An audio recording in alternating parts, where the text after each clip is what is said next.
Eu trouxe uma reflexão muito importante para você. Escola versus família. Parceria para o sucesso escolar. É uma pesquisa da Sandra Franco de Mello, de Mogi das Cruzes, São Paulo. O que é a fundamentação teórica dessa pesquisa? Fundamentada em autores que estudaram esse tema. Vários autores. Novo, Aparo, Carvalho, Esposito, entre outros, através dos quais, nesta pesquisa, busca responder questões norteadoras deste trabalho. Qual o melhor caminho que o gestor pode trilhar para conscientizar a família quanto ao papel na relação ensino-aprendizagem de seu filho? Às vezes o gestor não sabe como chegar até a família. O objetivo dessa pesquisa foi identificar os diferentes modelos de famílias existentes na sociedade atual, conhecendo cada família para poder chegar da maneira correta que alcance essa família. Segundo objetivo foi mostrar que os alunos que têm acompanhamento de sua vida escolar têm suas notas mais elevadas e não apresentam problemas sérios de disciplina na escola, porque há um equilíbrio, são acompanhados pelos pais. Terceiro objetivo, buscar os meios que o gestor pode encontrar de ter a parceria com a família, seja ela nas reuniões de pais, na participação dos colegiados ou também no atendimento individual destes pais nos momentos que se fizer necessário. Então, buscou oportunidades de encontrar meios de alcançar essas famílias, preocupação de chegar a uma resposta. E faz então a introdução desta pesquisa. A família e a escola formam uma equipe. É uma interação, família e escola. É fundamental que ambas, é fundamental que família e que escola sigam os mesmos princípios e critérios, bem como a mesma direção em relação aos objetivos que desejam alcançar. O ideal é que a família e a escola tracem as mesmas metas de forma simultânea, porque se estiverem nessa comum união, vai alcançar o objetivo, a meta, e vai chegar lá na frente. Então, é necessário, é ideal, propiciando ao aluno uma segurança na aprendizagem, de forma que venha criar cidadãos críticos, capazes de enfrentar a complexidade de situações que surgem na sociedade, porque haverá na criança um equilíbrio de decisão, de escolha, porque ele veio nesta interação dos seus pais com a escola. Existem diversas contribuições que tanto a família quanto a escola pode oferecer, propiciando desenvolvimento pleno, respectivamente, dos seus filhos e dos seus alunos.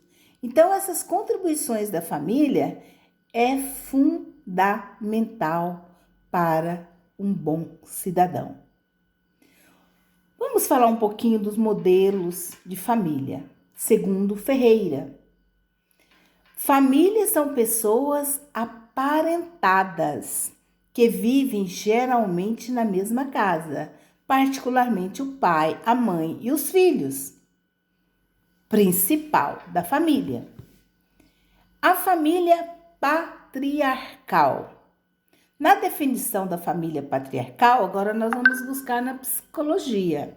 Temos uma família numerosa, composta não só do núcleo conjugal e de seus filhos, mas incluindo um grande número de criados, parentes, aderentes, agregados, escravos, submetidos todos ao poder absoluto do chefe clã, que era ao mesmo tempo marido, pai, patriarca. Então nós estamos falando dessa família patriarcal, um pai com várias pessoas em volta. O termo patriarcalismo designa a prática desse modelo como forma de vida própria ao patriarca, seus familiares e seus agregados. Então, nós colocamos isso um estudo de 2001. A pequena família, normalmente a família conjugal, é constituída pelos cônjuges e pelos filhos menores. A patriarcal tem muito mais gente à sua volta, à volta de o pai. E a família conjugal é o pai, a mãe e os filhos. E muitas vezes a pequena família apresenta-se como família incompleta. Por exemplo, o cônjuge está viúvo, um dos dois ficou sozinho. E os filhos, o pai virou, a gente usa até o termo pai, ou a mãe, né, que virou pai porque ficou viúvo e cria os filhos. Ou existe também a mãe solteira, então essa família existe uma mãe solteira. Ou o filho, a mãe e o filho, ou o pai e o filho, porque hoje tem pai solteiro também. O progenitor separado ou divorciado. E os filhos, então aquele que está divorciado e que ficou na responsabilidade de cuidar dos filhos. Ao modelo tradicional da família, em que os papéis familiares estão pré-determinados e definidos rigidamente em função do sexo ou da idade das pessoas, foi definido, opõe-se ao modelo moderno. Então, o modelo tradicional e o modelo moderno, em que os papéis profissionais, doméstico, educativo, são fungíveis entre os cônjuges e são desempenhados em função das circunstâncias, por um ou por outro, não há aquela obrigação. Então, a família moderna há uma liberdade. Às vezes o pai faz o papel de mãe, lava, dá banho na criança, ajuda a fazer tarefa, faz a comida. Então, a família moderna. Vamos falar um pouquinho na outra pesquisa, dentro dessa pesquisa, o divórcio e a nova rotina dos filhos. Desde antes da emenda constitucional número 9, de 28 de junho de 1977, que introduziu o divórcio no Brasil, já foi uma pandemia.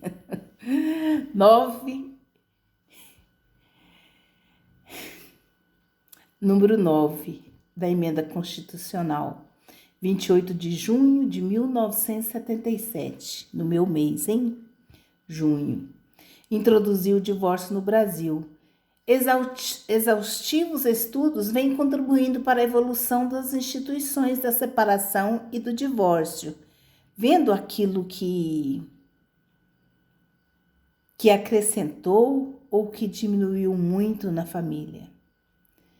E a Lei 6.515 de 1977, conhecida por Lei do Divórcio, surgiu para regulamentar as disposições constitucionais trazidas pela emenda constitucional citada.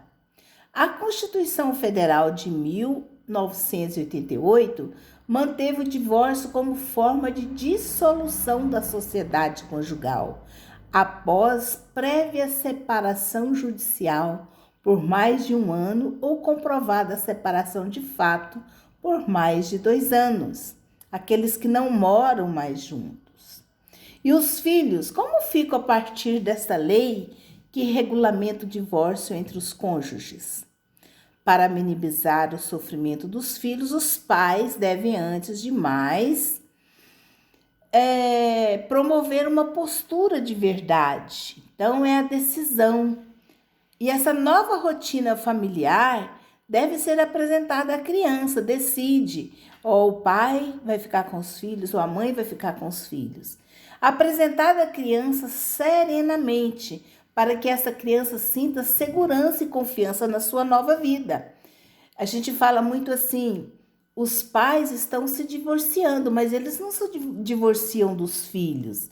E quando esse divórcio é tranquilo, a criança não vai sentir que está perdendo o pai ou que está perdendo a mãe, mas ela vai se adaptar a uma vida com a mãe e o pai morando em casas separadas. Uma hora com o pai, uma hora com a mãe. Então é muito importante esse equilíbrio do casal para que possa fazer com que a criança também seja equilibrada.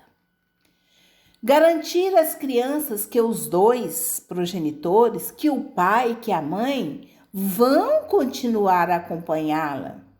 É um pilar fundamental, é uma segurança para a criança. Outro item na pesquisa, os valores transmitidos pelas famílias. A família é o lugar indispensável para a garantia da sobrevivência, da proteção integral dos filhos. Deveria ser, né, em todas as famílias. Porque aqui gera o cidadão do amanhã, na família. Então é um lugar indispensável para essa garantia de sobrevivência.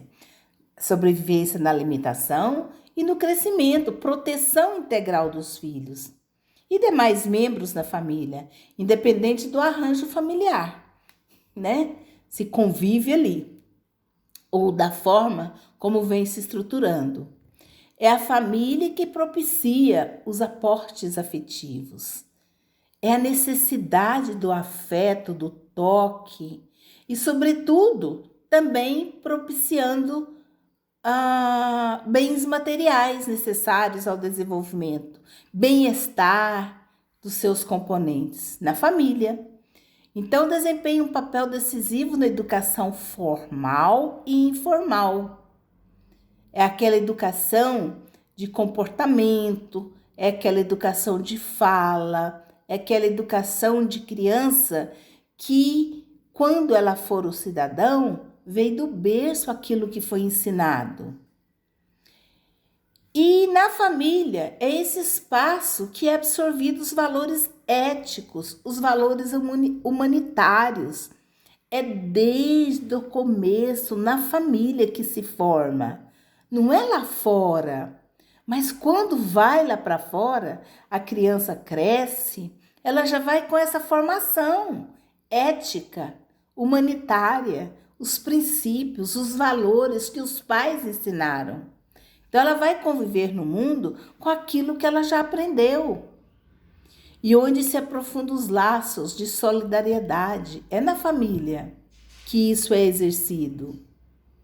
E também em seu interior que se constroem as marcas entre as gerações e são observados valores culturais. Então, entra valores culturais, entra tabus, valores religiosos que vêm da família, de geração por geração. Nunca devemos esquecer que o lar é o autêntico formador de pessoas. A importância do lar, a importância da estrutura do pai e da mãe estarem bem um com o outro, consigo próprio, para poder estar bem e ajudar a criança na sua formação. As crianças aprendem continuamente através dos seus pais, com o que eles falam e como eles agem. O exemplo é mais importante do que a fala, que a criança está vendo aquele comportamento. Isso é muito importante. Então, a criança aprende através dos pais, não só o que estes pais lhes contam, mas, sobretudo, o que vê. Desculpa. O que vê nos pais, como atuam, como responde perante os problemas, como agem diante de uma situação, como conversam, o diálogo, ou a gritaria, ou os nomes que se colocam, né? O respeito. Então a criança está vendo isso. Um outro item, a escola em busca do apoio familiar. A inserção da criança na vida escolar revela-se importante justamente por proporcionar a ampliação dos vínculos afetivos e sociais já mencionados. Então, quando a criança se encontra na escola, ela vai ampliar o seu respeito, o seu limite, respeitando o limite do colega. Então, esse vínculo afetivo, de afeto, vai solidificar na criança. O convívio social vai ajudar a criança no seu desenvolvimento, na sua formação. E por favorecer a conquista da autonomia e independência pessoal, implicando em uma superação de envolvimento estritamente parenteral, pela apropriação de recursos próprios, que é encontrado na família, e singulares para lidar com as situações do dia a dia, dentro e fora da escola. Outro item, a escola e família são, portanto, instituições complementares. Um precisa do outro, um completa o outro. A criança precisa da família e precisa da escola. A escola precisa da família, a família precisa da escola. Se completam. É indispensável o desenvolvimento do ser humano.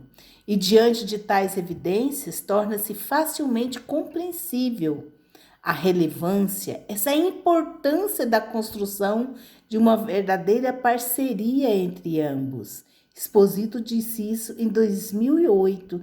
Então, uma precisa da outra. Os pais têm atribuído muito à escola a responsabilidade, não apenas de instruir. Infelizmente, por isso que a gente quer acordar os pais. Porque eles estão direcionando à escola a responsabilidade, não apenas de instruir, mas de educar os alunos, preferindo o contato prazeroso com os filhos ao contato de controle e cobranças de atitude. Então, não estão sabendo lidar. A gente vê isso, a dificuldade que os pais agora estão encontrando nessa quarentena, de cuidar dos filhos, porque quem fazia isso eram os professores. Eles alegam que falta tempo para cuidar dos filhos em função de tantas atividades profissionais cada vez mais intensas, que exige mais deles, demonstram assim, via de regra, uma grande dificuldade para organizar suas vidas, educar os filhos no contexto da sociedade contemporânea, caracterizada pelo discurso da diversidade e pela falta dos modelos e padrões rígidos. Os pais deixam soltos. A gente ouve muito na psicanálise de adultos o quanto esse deixar livre, essa falta de limites, de imposição, não de autoritarismo, mas da autoridade dos pais, falta nos filhos. Gera na cabecinha deles um desamor. Eu não sou amado pelo meu pai. Não é aquele pai, aquela mãe que persegue os filhos no zelo excessivo, né? Que está mais no descontrole emocional. Mas aquele que cuida.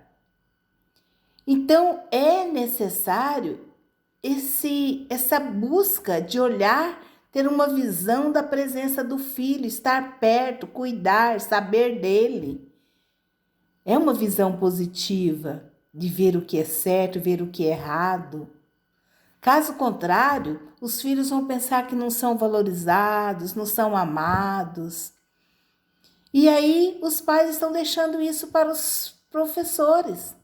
O professor e a escola e o estudo estão evidenciando o seu descontentamento por não saber cuidar dos filhos e queixando da dificuldade que é a escola, em lidar com os aspectos pedagógicos, disciplinares, porque não querem tomar parte da vida dos seus filhos. Outro item, a participação dos pais nos colegiados.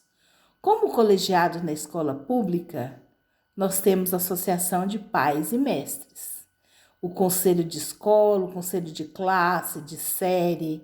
Cada um deles tem a sua formação e os seus participantes. Tem sempre a participação dos pais, dos alunos, dos professores, dos funcionários da escola. E através dessas associações, desses colegiados, a comunidade escolar coopera com o diretor nas tomadas de decisões, seja financeira, seja a maneira de aula pedagógica, administrativa, o que nós vamos construir na escola, de que forma vai ser a festa do Dia das Mães. Essa interação se dá na discussão naquela associação de pais e mestres. E os representantes da comunidade que são atuantes nesse colegiado devem ser corresponsáveis pelos rumos e pelos resultados dos projetos administrativos daquela escola, dos projetos político, pedagógico e também serem parceiros na formulação de políticas educacionais junto ao Estado. Esta participação não é só a escola tá lá, não, eu tenho que estar junto com a escola, conhecer, ajudar, estar de mãos dadas. Para que os pais se interessem em participar, é preciso que se sintam respeitados, sintam buscados, valorizados e bem aceitos na escola. Isso faz uma interação escola e pais. É necessária a existência de um trabalho que integre a todos. É responsabilidade, principalmente da equipe da escola, em estabelecer um clima que conduza o grupo a assumir um certo compromisso com a educação. Então, essa responsabilidade da equipe da escola estabelece esse clima de interação, conduzindo o grupo, da associação, os pais, assumir esse compromisso com a escola, participar da vida da escola, dos seus filhos na escola, aquela escola que está ajudando o seu filho na formação. Outro item na pesquisa: pais participativos em busca da formação dos filhos. Hoje, cada vez mais, a participação e a inclusão dos pais se faz necessária, muito necessária. Incentiva-se a organização de grupos de pais. Eles fazem parte dos conselhos escolares, podendo decidir, junto à equipe da escola, de vários assuntos, desde o traçado de prioridades, a alocação de verbas, a promoção de eventos, trazer os pais para as decisões nas escolas, lógico, até onde é cabível. As crianças aprendem muitas coisas na escola. Projetos interessantes são desenvolvidos. E a socialização do que foi realizado pelos grupos deve fazer parte do próprio ato educativo. Então, a criança necessita disso.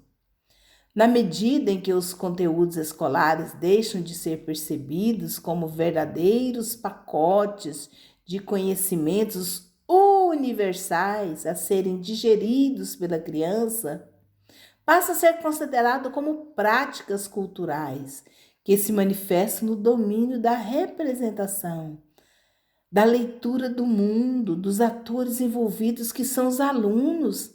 Eles permitem um novo olhar sobre a concepção do mundo, do aluno, do meio familiar, aquela criança inserida naquela escola, refletindo diretamente na forma de pensar, nessa parceria escola e pais. Gabriel disse isso em 2002. Não se trata de pensar esta parceria apenas em termos de gestão administrativa ou emergencial, mas sim de concebê-la, construir esse momento da concepção escola, da produção, da reelaboração do projeto político-pedagógico, onde a questão do currículo desempenha um papel central. O conhecimento dos valores, dos desejos, das expectativas vindo dos diversos horizontes familiares passam a integrar o campo dos saberes de referência a serem considerados no momento da escolha dos conteúdos escolares. Também Gabriel disse isso em 2002. Vamos para o outro item. Os pais ausentes é um problema para todos, para o desenvolvimento da criança. Às vezes os pais estão juntos, mas estão ausentes. Hoje nós sabemos que as redes sociais tomam o tempo dos pais. Muitos, por esportes, tomam os pais. Os artistas, então, imagina, aqueles pais com muitos afazeres. É um problema para todos. É um problema para a escola, é um problema para a criança.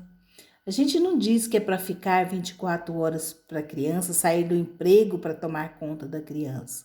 Mas no momento que estiver, que seja presente. Então vamos ver nessa pesquisa, pais ausentes. A indisciplina tem sido o ponto-chave das reclamações do rendimento dos alunos.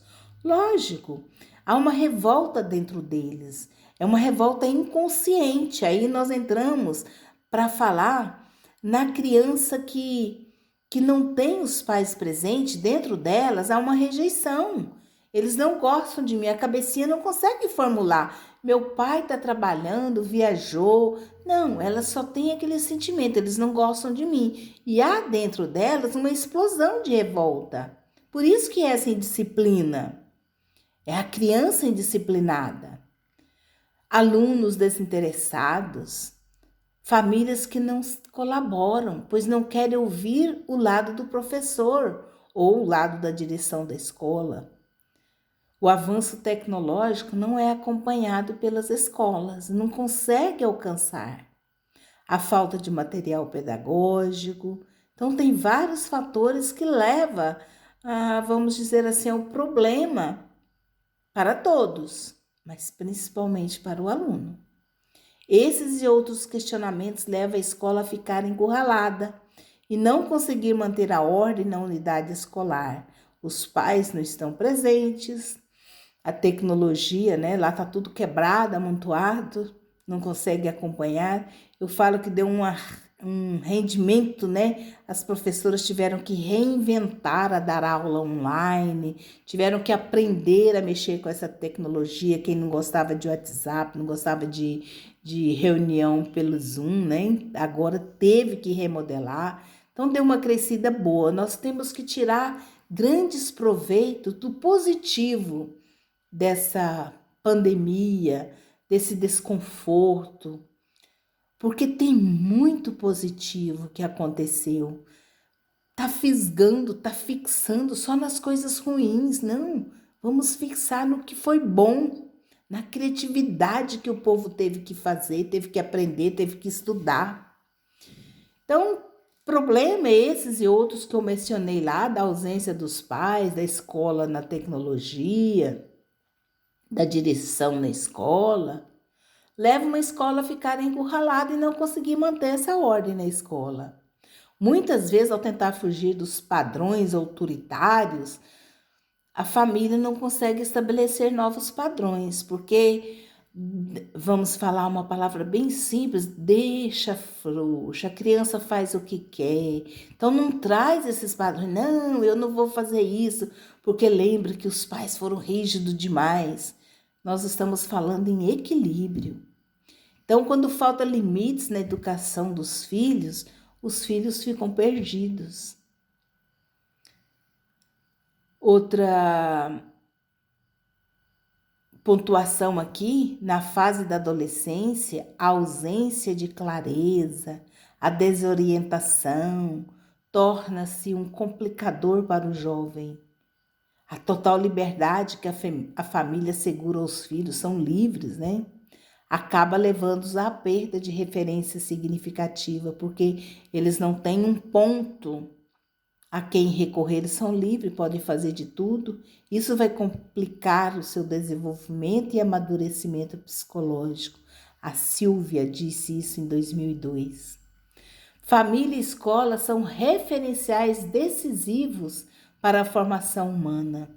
É, portanto, possível e altamente desejável que caminhem juntas, sem, com isso, perder a identidade e características próprias, sem que se desviem da direção e dos objetivos específicos, progredindo na consolidação dos objetivos comuns.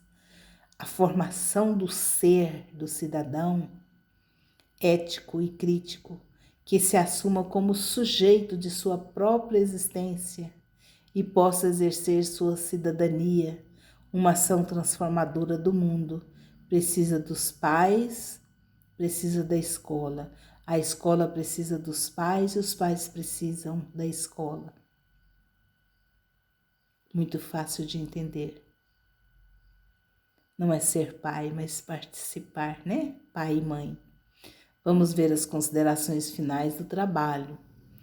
É ponto pacífico a necessidade de se buscar formas de articulação entre a família e a escola.